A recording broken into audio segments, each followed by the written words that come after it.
네, 안녕하세요.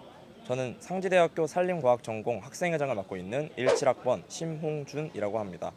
산림과학 전공이라는 말만 들으면 어떤 과목을 배우고 또 어떤 실습이 이루어지는지 잘 모를 수 있는데요. 오늘은 저희와 함께 학습을 체험해보고 실습을 하면서 더 자세하게 알아보도록 하겠습니다. 오늘의 실습은 산림과학 전공의 윤태경 교수님께서 도와주시겠습니다. 네, 안녕하세요. 상지대학교 산림과학 전공 윤태경 교수입니다.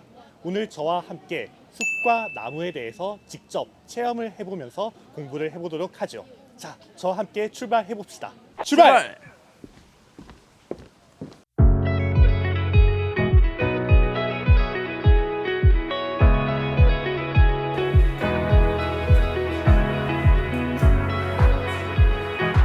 산림 레포츠 공간으로서 활용하는 것이 2009년기를 기반한 산림 복지 서비스의 주된 목표지 산업 마라톤, 산업기, 암벽 등반, 오리엔테이션, 파워드라이브 등등 여러 산업 레포츠를 통해 지금까지 산림의 공익적 기능에 대해서 간략하게 소개를 했는데 혹시 학생들 중에서 좀 더 궁금한 사항이 있을까요? 저 질문 있습니다. 네, 한번 얘기해 보시죠. 산림의 공익적 기능이 저희에게 직접적으로 닿는 영향이 어떤 게 있는지 궁금합니다. 자, 그러면 우리가 가장 우리 생활 가까이에 있는 학교 숲이라든지 공원 숲들을 한번 생각을 해볼까요? 이 학교 공간 내에 만약에 나무가 없다고 가정해 봅시다.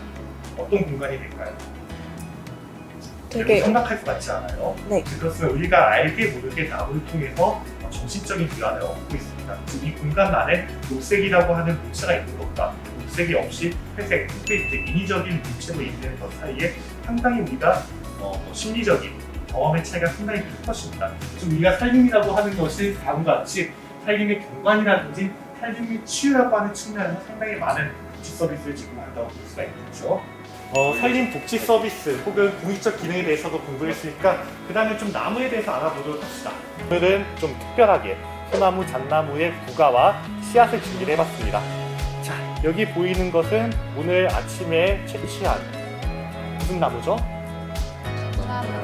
네, 잣나무의 부가입니다. 그런 다음에 이게 다 익으면은 여기 각각의 실편들이 있죠. 이것을 뒤집어서 꺾으면은 다음과 같은 이 잣 열매가 나오게 됩니다. 소나무 씨앗이 있고 이 소나무 솔방울보다 좀 작은 부가로서 낙엽송 부가가 있습니다. 그리고 또한 추가적으로 준비를 한 것이 이 동글동글한 부가 같은 경우에는 편백 부가입니다.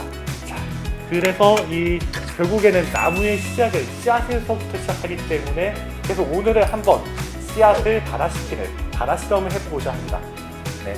지금 보시다시피 이거는 소나무의 씨앗이고 소나무의 종자, 낙엽송의 종자, 편백의 종자가 되겠습니다. 물을 좀 적당히 적셔놓고 물을 좀 적셔서 티슈에다 적신 다음에요. 여러분들 담고 싶은 씨앗을 한번 넣어보세요. 그리고 한 1주, 2주 정도 지나면은 이 씨앗에서 뿌리와 그다음에 새싹이 나오게 될 것입니다. 네, 우리가 현장에서 나무가 과연 건강하게 잘 자라나고 있는지 이 나무의 건강성을 측정하기 위한 여러 가지 장비들이 준비되어 있습니다. 여기 준비된 것은 이 나무가 광합성을 얼마나 잘하는지 못하는지 측정을 할 수 있는 이산화탄소 농도 측정기입니다. 또한 나무가 많이 받는 스트레스 중에 뭐가 있을까요? 특히 생활권에 있는 가로수가 가장 많이 받는 스트레스, 물 부족, 수분 스트레스를 항상 많이 받고 있습니다. 자, 그 토양의 수분을 측정할 수 있는 장비가 있습니다. 이것을 토양에 꽂고요. 그 다음에 리드, 측정 버튼을 누르면은 용적 수분 함량이 실시간으로 측정이 됩니다. 나무의 건강 검진을 하기 위한 장비로서 수목 활력도 측정 기기가 있습니다. 나무 의사들이 상당히 많이 쓰는 장비입니다. 자, 이런 식으로 들고 다니면서요. 측정하고 싶은 나무가 있다. 그럼 나무의 줄기에 적절한 깊이를 꽂아주면 됩니다. 그럼 이 전극을 통해서 나무의 그 수액의 흐름을 측정할 수가 있는 거죠. 그래서 수액의 흐름이 원활한지 원활하지 않는지 이 기기를 통해서 진단을 할 수가 있고 그 결과값이 여기 나와 있거든요. 그러면은 여기가 나무가 아주 건강하다, 건강하지 않다라고 하는 것을 아주 간단하게 측정해 볼 수 있는 장비가 이 준스미터 수목 활력도 측정 기기가 되겠습니다. 자, 마지막 드론이 있습니다.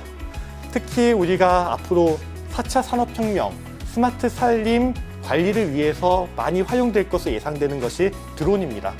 나무라고 하는 것이 상당히 키가 높잖아요. 그래서 산림 조사를 할 때 숲에 들어가서 나무를 관찰하면은 뭐 망원경으로 관찰한다든지 아니면 이 눈으로 관찰해야 되는데 이 드론을 활용하면 아주 손쉽게 이 높은 곳에 있는 나무를 관찰할 수가 있는 거죠. 자, 우리 드론을 활용해서 저 높은 곳에 있는 나무 높은 곳에 있는 열매를 관찰해 볼까요? 네. 독일 가뭄비 나무를 향해 가볼까요? 자, 여기 보면은 독일 가뭄비 나무 구가 보이죠? 네, 열매가 보여가지고 지금 이 가뭄비 나무 열매가 밑으로 매달려 있는 모습 관찰할 수가 있습니다. 그래서 이 드론을 통해서 우리가 높은 곳에 있는 여러 구가라든지 꽃들도 관찰할 수 있다. 네. 오늘 우리가 산림의 공익적 기능을 공부했고요. 또 도시 수목의 건강성을 진단하기 위한 여러 모니터링 장비들을 학습을 했습니다. 앞으로 산림 분야 같은 경우에는 국민의 산림 복지 서비스를 증진하기 위해서 또한 4차 산업혁명에 대응하기 위해서 여러 스마트 기기를 활용한 연구, 교육 활동들이 계속될 것 같습니다.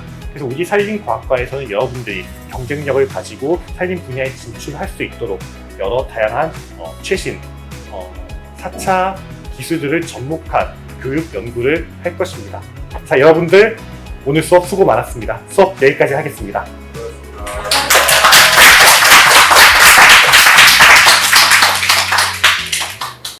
네, 오늘 하루 동안 수업과 실습을 체험해 봤는데요.